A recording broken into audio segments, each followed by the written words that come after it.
యూట్యూబ్లో నిన్న ఒక డాక్టర్ గారిది ఒక ఏదో పాస్ పంపించారు.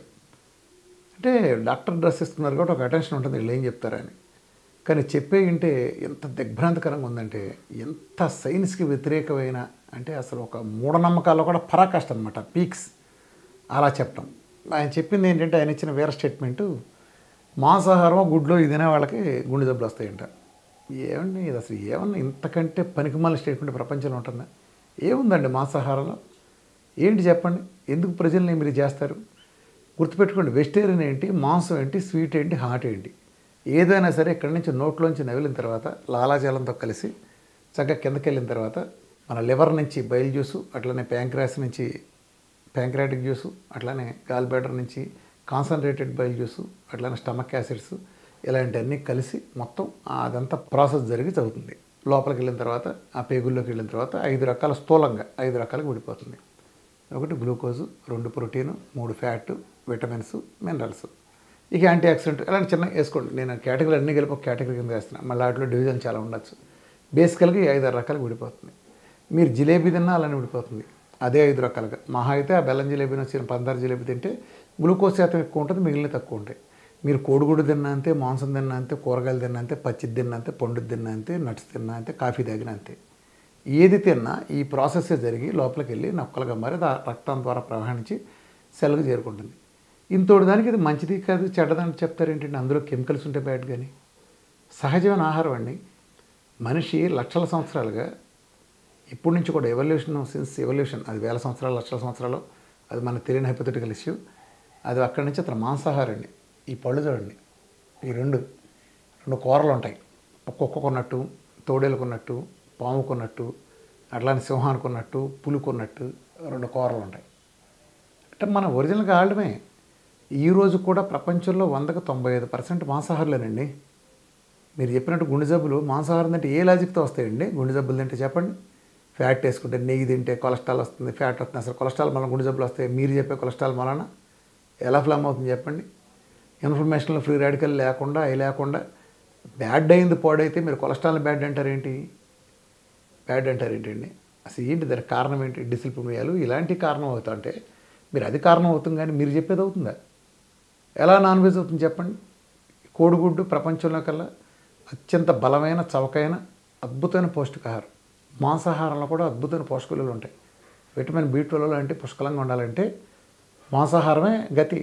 నా వెజిటేరియన్స్కి అసలు B12 వచ్చే ఛాన్సే లేదు. వాళ్ళు ఎంత సప్లిమెంట్లు తీసుకుని ఏం చేసినా కూడా లేదు.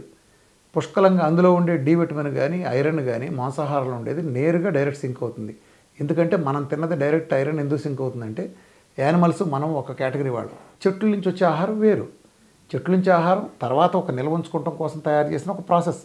మనం ఫుడ్ నిల్వ ఉంచుకోవడం కోసం ధాన్యాలు తయారు చేసి ఉండే ప్రాసెస్ అంతా బిగినైంది కొన్ని వేల సంవత్సరాల నుంచి. రీసెంట్ టైమ్స్లోనే బిగినైంది అది, ఆ దాయటం తినటం అంతా. మీరు నాన్ వెజ్ హానికరమైన గుండె జబ్బులకి ఎక్కడ ఉందండి? ఏ సైన్స్లో నిర్ధారించారు చెప్పండి?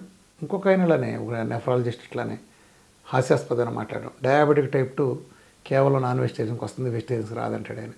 ఏంటండి అది అసలు? ఏంటి అసలు? ప్రజలు ఏం చేద్దాం అనుకుంటున్నారు మీరు అసలు? ఇలాంటి పబ్లిక్లో చెప్తే మీ మూఢనమ్మకాలు ఉంటే ఇంటి దగ్గర చెప్పాలి, కానీ చెప్పేది ఇలాంటివన్నీ. డిబేట్కి వస్తారా మీరు? డిబేట్కి వస్తారా? మాంసాహారంలో ఏదో పాడు చేస్తుందో చూద్దామా, గుండెని పాడు చేసేది ఏంటో? ఎందుకండి ఇలాంటి తప్పు అభిప్రాయాలు చేస్తే మీరు చాలా తేలికైపోతారు. గుర్తుపెట్టుకోండి. మీరు ప్రచారం చేసిన వాళ్ళకి ఏమవుతుంది? యూట్యూబ్లో కాటికి ఏం కాదు, ప్రజలు అది నమ్మి మాంసాహారం మానాలా.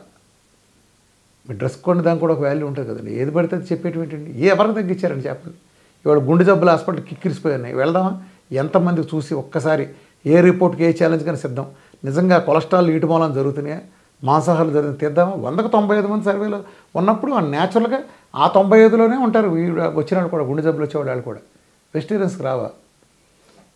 వెజిటేరియన్స్కి రావండి గుండె జబ్బులు? ఎలా మాట్లాడగలుగుతున్నారండి అసలు? ఇదంతా సైన్స్ గురించి అవగాహన ఉంటే పొరపాటు కూడా అలాంటి మాట్లాడమాకండి. ఒక ఎవరో కూర్చుని ఉంటాడు, ఒక ఆయన కూర్చుని మాంసం తినమాకండి, ఉప్పు వేసుకోమాకండి, ఫ్యాట్లు వాడమాకండి, సచ్చూరుకుంటారు. సంసారం చేయడానికి కూడా పనికిరారు.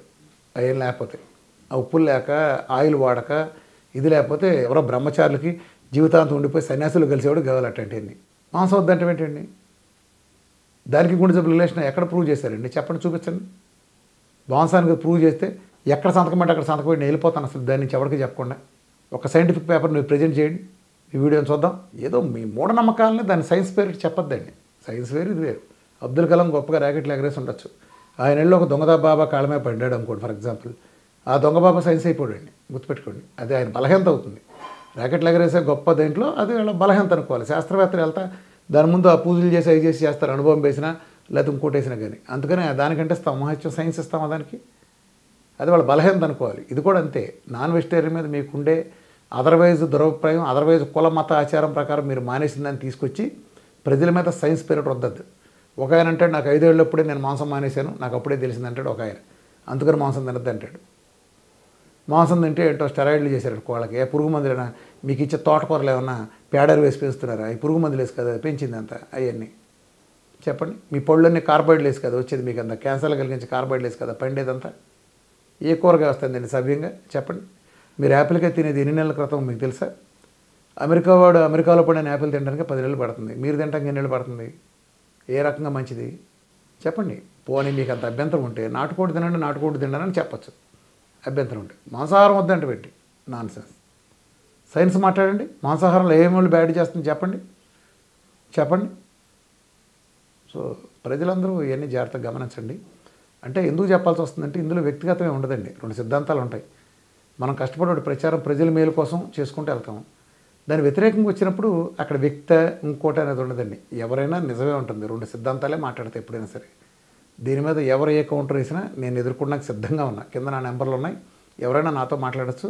నన్ను ఏ ఛాలెంజ్గా నన్ను ఆహ్వానించవచ్చు. నేను ఎప్పుడూ సిద్ధంగానే ఉంటాను. Thank you very much.